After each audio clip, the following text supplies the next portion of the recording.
Hi, I'm Edsel Abril for Math 2A.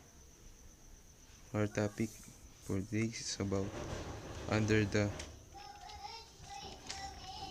properties of matrix operation, which is the transpose of matrix.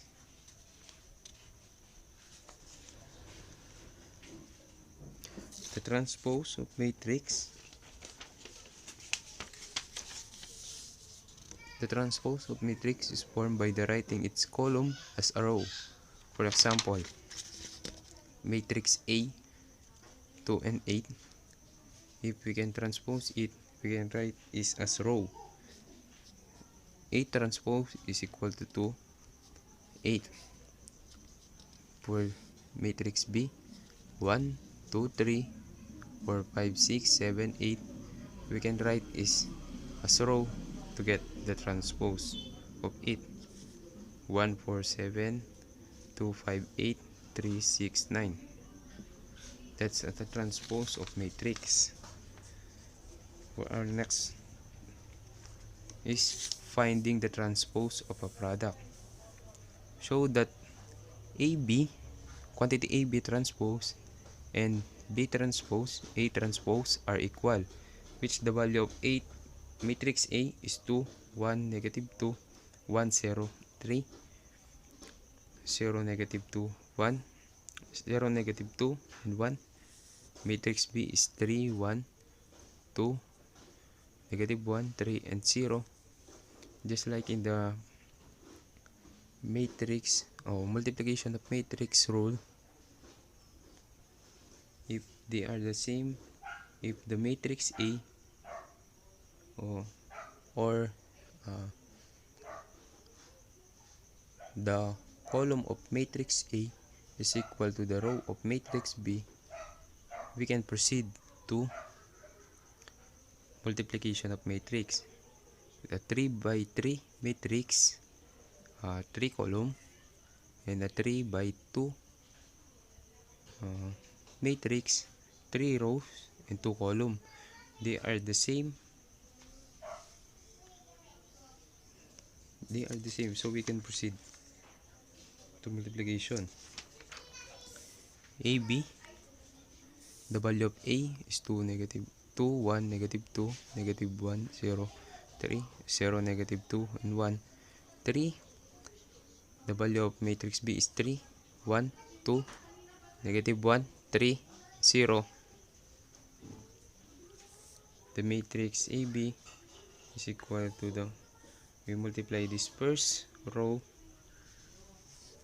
to first column. First row to second column. So we multiply 2 and 3, we get 6. We multiply 1 and 2, we get 2. We multiply negative 2 and 3, we get negative 6. For the second column of first row, we multiply 2 and 1, we get 2. We multiply 1, negative 1, we get negative 1. We multiply negative 2 and 0, we get 0. For the second row of first column, we multiply negative 1 to 3, we get negative 3. We multiply 0 to 2, we get 0. We multiply 3 to 3, we get 9. For this second row of second column, we multiply this second row to second column. We multiply negative 1 to 1, we get negative 1. We multiply 0, negative 1, we get 0. We multiply 3 by 0, we get 0. For the third row, we multiply third row to first column. 0, we multiply by 3 is equal to 0. Negative 2 multiplied by 3, negative 4. 1 multiplied by 3 is equal to 3. For our third row, third column, we multiply third row and third column for the second. 0 multiplied by 1 is equal to 0. Negative 2 multiplied by negative 1 is positive 2. 1 multiplied by 0 is 0. For adding this 6 to negative 6, we get 2. When we add 2, negative 1 and 0, we get 1. Adding negative 3 plus 0 plus 9 is equal to 6. Adding negative 1, 0 plus 0 is equal to negative 1. 0 plus negative 4 plus 3 is equal to negative 1. 0 plus 2 plus 0 is equal to 2. So we can transpose it.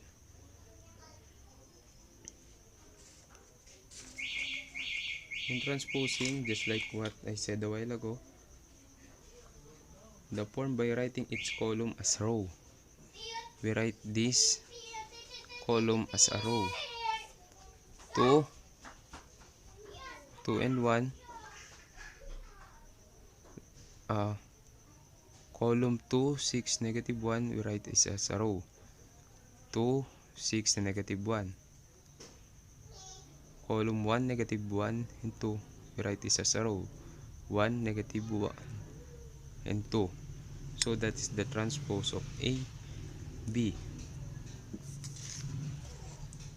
For the transpose of B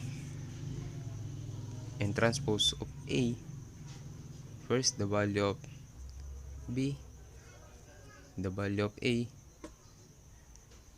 we transpose it and continue to multiply. Just like the process, we multiply this first row to first column to get this 1. First row to second column to get this 1. First row to third column, we get this 1. Second row to first column, we get this number. Second row to second column to get negative 1 plus 0 plus 0. Second row to third column. So when we add 6 plus 2 equal to 6 is equal to 2. Negative 3 plus 0 plus 9 is equal to 6. 0 plus negative 4 plus 3 is equal to negative 1. 2 plus negative 1 plus 0 is equal to 1. Negative 1 plus 0 plus 0 is equal to negative 1.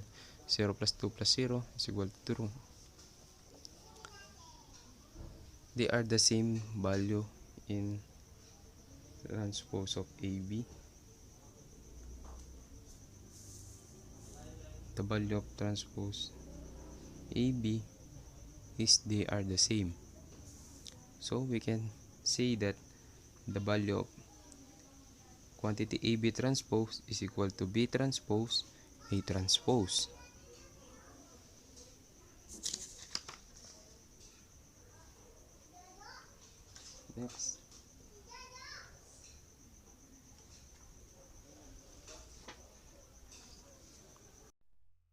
Next is the product of matrix and its transpose. The product of matrix, one matrix, and its transpose. For example, find the product of A and its transpose, which the value of A is 1, negative 3, 0, negative 2, negative 2, and negative 1. The value of A is 1, 3, 0, negative 2, negative 2, negative 1. We can write this as a row to get the transpose of A. This column we write as a row. 1, 0, negative 2. This column 3, negative 2, negative 1. And we proceed to multiplication of matrix. 1 multiplied by 1 is 1. 3 multiplied by 3 is 9. 1 multiplied by 0 is 0. 3 multiplied by negative 2 is negative 6. 1 multiplied by negative 2 is negative 2. 3 multiplied by negative 1 is negative 3. 0 multiplied by by 0 is 0. Negative 2 multiplied by 0 multiplied by 1 is 0. Negative 2 multiplied by 3 is negative 6. 0 multiplied by 0 is 0. Negative 2 multiplied by negative 2 is positive 4. 0 multiplied by negative 2 is 0. Negative 2 multiplied by negative 1 is 2. Negative 1 multiplied by 1 is negative 2. Negative 1 multiplied by 3 is negative 3. Negative 2 multiplied by 0 is 0. Negative 1 multiplied by 2, negative 2 is equal to 2. Negative 2 multiplied by negative 2 is equal to 4. Negative 1 multiplied by negative 1 is equal to 1. So we get the value of A and its transpose is equal to 10, negative 6, negative 5, negative 6, 4, 2, negative 5, 2, and 5.